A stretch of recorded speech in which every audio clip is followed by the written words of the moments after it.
So we're into 6G now. I just finished 5G. I was a leader on 5G getting that done.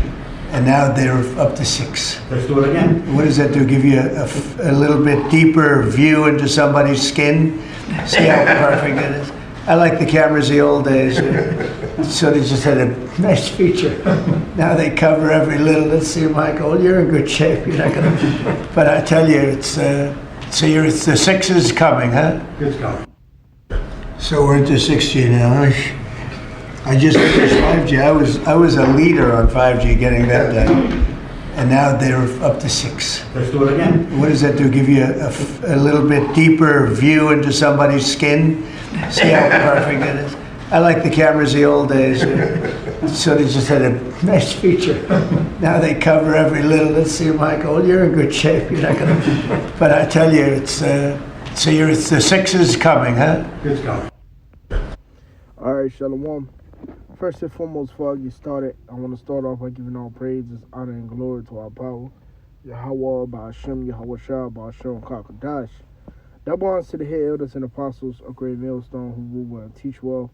I also want to give a shout out there to the hopeful elect, to Yahawashi, and Yahawah, who are sincerely in this truth, as well as believers that is but not just believers, but doers as well. And again to you, I'd like to say Shalom. All right, what I believe I'm the title of this one is going to be It's Coming. Okay, it's coming. As you just seen the quick clip here of Trump going into touching upon the 6G, okay, which the beloved elder Amon Gabar up there from the main camp, he played this clip in, I believe, his latest live lesson. All right, and he spoke on how Esau can't get away from that number, okay, 6, because that is his number. All right, and you can read that in the book of Revelations. What is that? The 18th verse, which we're gonna eventually get it, Lord will. Okay, where it says the mark of the beast is the number of man 666. All right, that's this devil's number, man. That he can't get away with it. But here it is. He's speaking upon the fact that they're moving on to 6G. All right, and he threw a little joke out there talking about what it's gonna do. Give you a deeper look under the skin, which we know, hey, there's truth in that joke, and they say, like the saying goes, the funniest jokes are true, basically, okay, and it's truth within that joke, man, for we are not ignorant of Satan's devices, as the scripture says, okay, which, matter of fact, we can start with that, let me see if I can get it, all right, scripture tell us how we are not ignorant of Satan's devices, man. Okay, because we understand the plans of this devil. All right, but going back to, like we mentioned, hey, it's coming, man. Okay, this is the book of 2 Corinthians chapter 2 and verse 11. It says, "Lest Satan should get an advantage of us, for we are not ignorant of his devices." So we're not ignorant. We understand this devil's plan.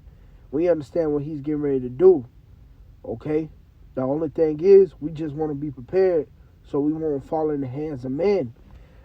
As the scripture says, bro. Okay? That's why it's very important to trust in Yahawah in these times, man. Alright? This is Rawchaa chapter 2 and verse, I'm going to start at 17. It says, "They that fear the Lord will prepare their hearts." Okay? They that fear the Lord will prepare their hearts. Which we know that word hearts goes into the Hebrew word lab, which means your mind. Okay, so those of you who truly fear the Lord, you're going to prepare your mind for what's to come. Okay, prepare your mind to be kept, to hope in the Lord to be kept. Okay, because we understand that this devil's about to get ready to come down with great wrath. All right, we're seeing it, the insurrection he's trying to bring to pass. Okay, with using ice. Okay, well, we're seeing it, man. You see? And don't be, hey, it ain't far-fetched if them niggas try to come get us. But you got to be prepared. Okay? Those of you who fear the Lord. And not prepared to be not fear man.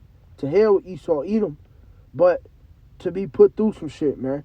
When you go to the top of this chapter, the beginning, in verse 1, it says, "My son, if thou come to serve the Lord, prepare thy soul for temptation." All right. So you got to prepare your soul to go through some shit, man. Okay, prepare your mind. All right. Like the beloved Elder Cornwall here in the Birmingham kept saying, it's been a minute since he said it, but he say, hey, get ready to get prepared, get comfortable with being uncomfortable. Okay, call like a shot. Yeah, get comfortable with being uncomfortable, and that's the mindset you really got to be in, man. Okay, because we're finna go through some horrific times, man. All right, it's just saying. We're continuing, verse 18. Matter of fact, let's read that verse 17 again. It says, "They that fear the Lord will prepare their hearts and humble their souls in His sight." All right, humble their souls in the sight of the Lord. And what's the sight of the Lord? The men. Okay, these men He put around us, the men He put over us. Okay, we should humble ourselves. Hearken unto the prophets who the Lord has set over us, man. Okay, to prepare us for these horrific times. It's just saying we will fall into the hands of the Lord, not into the hands of men. So that's what we are doing. Hey, we're going to fall into the hands of the Lord at the end of the day. Even if we have to be taken out for the truth's sake. Okay, even if we have to lose our life for the truth's sake, we're going to be taken. Hey, man, we're going to fall into the hands of the Lord. To hell with men. All right, 2/3 going to fall into the hands of men because they don't know what's going on, man. All right, it says, "For as His Majesty is, so is His mercy." So yeah, the Lord is going to have mercy on those who truly seek Him. Okay, the Lord is going to have mercy on those who truly hope in Him, man. You see, and that's what we plan to do, to hope in the Lord. Okay, as we seeing these things happen. Okay, as we seeing prophecies coming to pass. Okay, our main thing is to hope in Yahawah bahasham Yahawashi, man.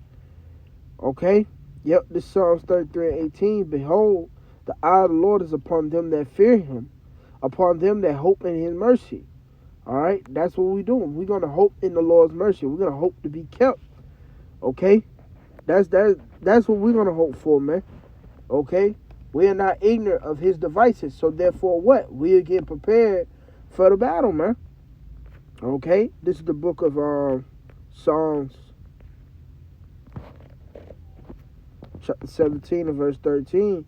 It says, "Arise, O Lord, disappoint him, cast him down, deliver my soul from the wicked, which is thy sword." All right, we know Esau Edom is the sword of Yahawah bahasham Yahawashi. Okay, but it's gonna be for 2/3. Remember, He said, Jacob shall be saved out of it. Okay, a time like never, alas, for the day is come, the time of Jacob's trouble, but he shall be saved out of it. Okay, that's dealing with the elect. Okay, He's going to deliver His elect. He's going to keep them from the said perils. He's going to keep them from the hour of temptation. Ultimately, why? Because they kept the word of His patience, man. All right, but it says, "From men which are thy hand, O Lord, from men of the world, which have their portion in this life, and whose belly thou fillest with thy hid treasure, they are full of children, and leave the rest of their substance to their babes." So, yeah, this is Esau Edom, the white man, the so-called white man all day, bro. Okay, that's who this talking about, man. He got his portion in his life. All right, and he think he's going to get off. No, he's not going to get off. All right, Lord said when he's about to fill his belly, then the Lord is going to step in. Okay, He's going to stop this devil from trying to fill his belly, man. Okay, it says, "As for me, I will behold thy face in righteousness. I shall be satisfied when I awake with thy likeness." Okay, just going into the righteousness of the Lord, the light of the Lord. Okay, we want to dwell in the light of Yahawah bahasham Yahawashi. All right, for the ones who are in darkness, they're through. Okay, Satan's going to get an advantage over them. Okay, that makes me think about Revelation 12:12. All right, because it says, "Woe to the inhabitants of the sea and the earth." Why? Because they didn't know what was going on. Okay, because Satan, he's finna get ready to come down with this great wrath. All right, in that video, I don't know if y'all peeped it, but they said Operation Warp Speed. That's when they tried to get off the COVID Salaki, the C-19 vaccinations, okay, in a warp speed manner. All right, but how much more with this MOTB, bro? Okay, as you can see, he's running out of time. World War III is on hand. The nations are beginning to hate the whore. All right, the nations are the ones who you call was weak. They get ready to join together to come up against this whore, man. All right, so yeah, we're in those times, man. Okay, Habakkuk 2:3, it shall not tarry. Though it tarry, it will not tarry. Okay, it's no longer tarrying, man. The vision is here. Okay, it's happening. All right, so at this point, Akim just got to stay down for their crown. And of course, first and foremost, I'm talking to myself, man. Okay, because we're at the end of this thing, man. Okay, we're at the end of this kingdom. Okay, going into the statue of Daniel. Okay, we're at the end. We're at the foot. All right, and the rock is finna get ready to smoke the foot. All right, so here it is. Just I can be ye prepared, as it is our duty, of course. Okay, to blow the trumpet. All right, scripture say we'll end it off in this real quick. Joel says, blow ye the trumpet in Zion, sounding an alarm in my holy mountain. Let all the inhabitants of the land tremble, for the day of the Lord cometh, for it is nigh at hand. So yeah, it is nigh at hand. We're close, we're here. And after this, it goes into the destruction. So if the MOTB is even closer, then what's next? The destruction, man. All right? So yeah, I'm going to leave it with that, Akim. Just something quick, straight to the point. All right? Of course, Lord willing, this lesson is edifying. I'm going to end it off by giving all praises, honor, and glory to Yahawah, bahasham, Rawchaa Qadash, that belongs to the head elders and apostles, a great millstone, who rule well and teach well. Also, I want to give a shout out there to the hopeful elect, to you, Akim, and few Aquas who are sincere and true, as well as believers that this word, but not just believers, but those as well. Until the next time, I'd like to say, shout out.